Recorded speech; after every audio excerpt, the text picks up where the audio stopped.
Сәлем достар, каналыма қош келдіңіздер. Бүгін сіздермен оңай әрі тез дайындалатын өте дәмді қызылшадан жасалған корей салатын жасайтын боламыз. Ол үшін бізге сәбіз, қызылша, укроп, тұз, паприка, қызыл бұрыш, кептірілген қызыл ащы бұрыш және уксус қажет болады. Ең алдымен жуылып тазартылған сәбіз бен қызылшаны үккіштен өткізіп аламыз. Сонан соң 1 шай қасық тұз, 1 шай қасық пен паприка саламыз, 1 шай қасық қант, 1 шай қасық қызыл бұрыш және 1 шай қасық кептірілген ащы қызыл бұрышты салатын боламыз. Және 2 тісше чеснок пен 1-2 тамшы уксусты тамызамыз.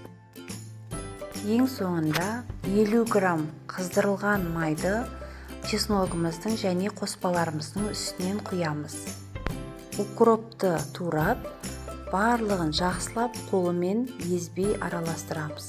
Осымен біздің оңай әрі тез дайындалатын салатымыз дайын. Ас болсын. Сіздермен бірге болған Мақпал.